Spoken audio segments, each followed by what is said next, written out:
कि इस देश के प्रधानमंत्री, उनकी चुनी हुई सरकार, उनके तमामों मंत्री, उनके सांसद, पूरा तंत्र भ्रष्टाचार से घिरे गौतम अडानी को बचाने में क्यों लगा हुआ है। पर सच को छुपाया नहीं जा सकता है। भले मोदी जी और उनका पूरा तंत्र आज अडानी जी का बचाव करें, सच तो अंततोगत्वा सामने आएगा ही आएगा। लेकिन आज मैं इस मंच से आपको अडानी जी के समधी की कहानी सुनाती हूं, और वो कहानी सुनानी जरूरी है क्योंकि वो भी एक भगोड़े हैं। वो भी देश पर करोड़ों रुपए की चपत लगाकर मेहुल भाई और नीरव भाई की तरह भाग चुके हैं। अडानी जी के समधी हैं, उनका नाम है जतिन मेहता। नाम तो आपने सुना ही होगा। Winsome Diamonds, Forever, Precious Jewellery, Suraj Diamonds, इन सब के मालिक हैं। याद आना चाहिए आपको, ये वही कंपनियां हैं जिन्होंने पंजाब नेशनल बैंक और तमाम अन्य भारतीय सरकारी बैंकों पर चपत लगाई 7,000 करोड़ रुपए की।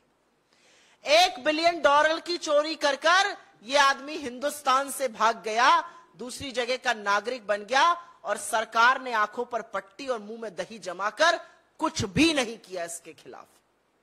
यह जतिन मेहता अडानी जी के समधी की कहानी है। लेकिन हम ये कहानी इसलिए सुना रहे हैं क्योंकि जतिन मेहता के भागने में, उनके पैसे के गबन में, उनकी काली करतूतें पूरी तरह से अडानी स्कैम से जुड़ी हुई हैं। मैं बहुत कुछ पहनने से पहले थोड़ा सा जतिन मेहता और उनकी पत्नी जी के बारे में आपको और बता देना चाहती हूं। जतिन मेहता जी की लड़की की शादी गौतम अडानी के बड़े भाई विनोद अडानी की लड़के से हुई है, इसलिए वो परिवार के समधी हैं। अब इससे ज्यादा घनिष्ठ संबंध दूसरा शायद ही कोई होता होगा। जतिन मेहता और उनकी पत्नी ने 2 जून 2016 को भारत की नागरिकता छोड़कर कैरिबियन में, जो अंतरराष्ट्रीय टैक्स हेवन है, सेंट किट्स में, वहां की नागरिकता ले ली। वहां से एक्स्ट्राडिशन की हमारे पास कोई ट्रीटी नहीं है। सरकार फिलहाल हाथ ही मल रही है। अगर आप सरकार के सर्वोच्च व्यक्ति से पूछ लीजिएगा कि क्या कार्रवाई हो रही है, तो नील बटा सन्नाटा। हमारी तरफ कहा जाता है नील बटा सन्नाटा, जीरो, शून्य कार्रवाई हो रही है जतिन मेहता के खिलाफ। असल में यूके के अंतरराष्ट्रीय बैंकों द्वारा जतिन मेहता पर केस चलाया जा रहा है, लेकिन उससे भारत में जो उन्होंने फ्रॉड किया है, जो $1 बिलियन करीब 7,000 करोड़ रुपए की चपत लगाकर जो वो भग गए, उससे भारत की कार्रवाई और भारत के किसी बैंक का कोई लेना देना नहीं है। तो नील बटा सन्नाटा कार्रवाई मोदी जी जतिन मेहता के खिलाफ कर रहे हैं। अब आपको समझाते हैं कि वो ऐसा क्यों कर रहे हैं। वो ऐसा इसलिए कर रहे हैं क्योंकि मेहुल भाई हो गए या नीरव मोदी हो गए या जतिन मेहता जैसे चोर और भगोड़ों के तार अडानी के काले कारनामे, अडानी की काली करतूतों से जुड़े हुए हैं। जतिन मेहता ने मेहुल भाई और नीरव मोदी की तरह वही स्वांग रचा, लेटर ऑफ क्रेडिट लिया बैंकों से, सोना इंपोर्ट किया और उसके बाद जेवर बनाकर एक्सपोर्ट किए। मजे की बात यह है कि जिन 13 कंपनियों को जतिन भाई ने दुबई में ये एक्सपोर्ट किया, वो जांच के बाद पता चल रहा है वो 13 कंपनियों का मालिकाना हक उन्हीं का था। वो एक्चुअल उन्हीं की कंपनियां थी, उनको उन्होंने एक्सपोर्ट किया और उसके बाद वो पैसा डुबा दिया गया। कह दिया गया पेमेंट नहीं हुआ, पैसा डूब गया। पैसा डूबा नहीं गया, पैसा डकार लिया गया। $1 बिलियन भारतीय बैंकों के, भारतीय करदाताओं के, भारत की सरजमी के $1 बिलियन, 7,000 करोड़ रुपए पूरी तरह से डकार लिए गए, ये स्वांग रच के कि हम एक्सपोर्ट कर रहे हैं। 13 कंपनियां उन्हीं की थी, उनको एक्सपोर्ट कर रहे थे। तो सबसे बड़ा मामला ये मनी स्विंडलिंग का बनता है, लेकिन ईडी भगवान जाने कहां है, समझ ही में नहीं आता किसकी तफ्तीश कर रही है, पता नहीं किस विपक्ष के पीछे पड़ी हुई है। अब आपको लेकिन सीधा तार और सीधी स्टोरी जो जतिन मेहता की अडानी के स्कैम से जुड़ी हुई है बेनामी संपत्ति से जुड़ी हुई है, बेनामी पैसे से जुड़ी हुई है, जिस पर हम सवाल उठा रहे हैं वो समझा देते हैं आपको। भी मैंने 13 कंपनियों का जिक्र इसलिए किया क्योंकि जिससे पता चले कि उनके ऊपर किस किस तरह के मामले चल सकते हैं भारतीय सरकार के, वो कैसे चूना लगाकर भाग गए, यह समझाना जरूरी था। इसलिए मैंने अभी आपको पहले उनके काले कारनामों के बारे में बताया। मोंटेरोसा नाम का एक कंपनियों का समूह है, ये शेल ग्रुप्स की मालिक है, मॉरिशस स्थित है मोंटेरोसा। इसका जिक्र तमाम रिपोर्ट्स में भी हुआ है। इसकी बखिया भी काफी अब खुल रही है, कलई खुलती जा रही है। मोंटेरोसा समूह की जो कंपनियां हैं, ये तथाकथित तौर से उन शेल कंपनियों में पैसा डाल रही हैं जिनके थ्रू अडानी के पास पैसा आ रहा है। जो सवाल हम पूछ रहे हैं और जो सवाल देश पूछ रहा है, 20,000 करोड़ किसके हैं? यह 20,000 करोड़ बेनामी पैसा है जो शेल कंपनीज के माध्यम से अडानी समूह में आया है, और इन शेल कंपनीज का मालिकाना हक मोंटेरोसा समूह के पास है। जतिन मेहता और मोंटेरोसा के लिंक है आपस में, समधी साहब के और शेल कंपनीज के जो हेड है उनके आपस में लिंक्स हैं। मोंटेरोसा के सीईओ और चेयरमैन के साथ जतिन मेहता कई कंपनीज में डायरेक्टर रहे हैं। मोंटेरोसा के साथ चैंग ल्यूंगलिंग, जिनका हमने वो जो चीनी व्यक्ति था चैंग चुंगलिंग, जो चीनी कनेक्शन एक मोदी अडानी के साथ है, उस पर हमने जो बोला है उनके साथ लिंक है।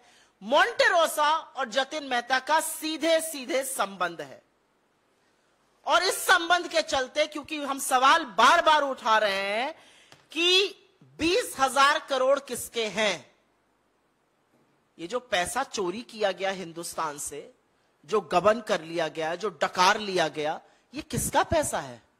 ये लेकर भाग गए, इनको वापस क्यों नहीं लाया जा रहा है? इनके खिलाफ क्या कार्रवाई हो रही है? भारत के बैंकों का $1 बिलियन, उस टाइम के हिसाब से $1 बिलियन, अभी और ज्यादा 7,000 करोड़ रुपए लेकर जतिन मेहता भाग जाता है, समधी साहब भाग जाते हैं, और मोदी जी कुछ करते नहीं है। और अब पता चलता है कि जो शेल कंपनियां लगातार अडानी में पैसा डाल रही हैं, उनसे उनके संबंध है। तो भैया सवाल तो बनेगा ही कि 20,000 करोड़ किसके हैं? ये बहुत बड़ी गुत्थी है, ये जलेबी है, और उस जलेबी को बना कौन रहा है? अडानी और मोदी जी मिलकर। और मैं इसलिए कह रही हूं मिलकर ये जलेबी बनाई और पकाई जा रही है, क्योंकि अगर जलेबी नहीं है तो ये और क्या है? हम बड़ा आरोप लगा रहे हैं और हर बार सवाल का जवाब नहीं आता। मैं अपनी बात को कंक्लूड करूंगी कुछ ज्वलंत सवाल पूछकर। जतिन मेहता को कौन बचा रहा है?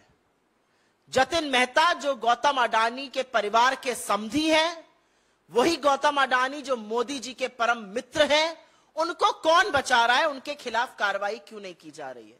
और अब कुछ तथ्य सुन लीजिए जिससे आप भौचक्के रह जाएंगे। सीबीआई ने 5 अप्रैल 2017, 3 साल बाद एफआईआर दर्ज करी, जबकि बैंकों ने 2014 से कहना शुरू कर दिया था कि जतिन मेहता जो है उसके खिलाफ शिकायत करी थी। 3 साल बाद एफआईआर क्यों दर्ज होती है? कौन बचा रहा है? एफआईआर में देरी क्यों हुई? क्या कार्रवाई की जा रही है? जतिन मेहता ने यहां से नागरिकता छोड़ी, वो सेंट किट्स में बस गए, उनके खिलाफ क्या कार्रवाई की जा रही है? ये तीसरा सवाल है, और ये तीसरा अहम सवाल है, कहां है सीबीआई की कार्रवाई, कहां है ईडी की कार्रवाई? चौथा एक बड़ा सवाल और है,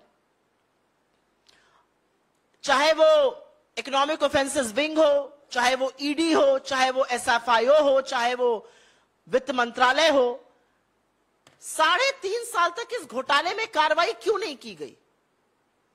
सब लोग चुप क्यों रहे? क्योंकि वो गौतम अडानी के समधी हैं, क्योंकि कहीं पर उनके तार अडानी के काली करतूतों और अडानी स्कैम से जुड़े हुए हैं, इसलिए मोदी जी चुप रहे। एक और बड़ा सवाल है, विदेश मंत्रालय, गृह मंत्रालय, वित्त मंत्रालय सहित इतना बड़ा धोखा करके एक आदमी भाग जाता है, दूसरे देश की नागरिकता लेता है अपनी पत्नी के साथ, इनको एनओसी किसने दी? यह बड़ा सवाल है। ऐसे नागरिकता नहीं मिल जाती है। No objection certificate Jatin Mehta ji जैसे आदमी को किसने दिया? जतिन मेहता जो 7,000 करोड़ की चपत लगाकर भारतीयों का पैसा लेकर चूना लगाकर गबन कर डकार कर भाग गया और जिसका अडानी से लिंक है, अडानी के घोटाले से लिंक है, उसको एनओसी किसने दी दूसरी जगह की नागरिकता लेने के लिए? और ऐसी जगह की नागरिकता जहां से आप उसको वापस नहीं ला सकते। यह बड़ा सवाल है, किसने साइन किया उस फाइल पर, किसने एनओसी दी? और अंत में सवाल तो वही है, 20,000 करोड़ रुपए किसके हैं? मोदी जी इस पर चुप क्यों हैं? इस पर जेपीसी गठित करके दूध का दूध और पानी का पानी क्यों नहीं कर देते? और अब समझ में हमें यह पूरी तरह से आ रहा है कि चोरों का नाम लेते ही तिलमिलाते क्यों हैं साहब। नीरव मोदी का नाम ले लो, मेहुल चोकसी का नाम ले लो, मेहुल भाई का नाम ले लो, जतिन मेहता का नाम ले लो, बड़ा तिलमिला जाते हैं मोदी जी। और तिलमिला ही नहीं जाते हैं, बिल्कुल मौन धारण कर लेते हैं, सवालों का जवाब नहीं देते। सवाल पूछने वाले राहुल गांधी जी के खिलाफ एक षड्यंत्र रचते हैं और उनको डिस्क्वालीफाई कराते हैं। तो सवाल तो पूछे जाएंगे, और सवाल ये पूछे जाएंगे कि एक ऐसा व्यक्ति जिसके अब लिंक पता चल रहे हैं अडानी के महा स्कैम से, जो भारत में करोड़ों रुपए का गबन करके भाग गया और जो समधी है अडानी परिवार का, उसके खिलाफ आप क्या कर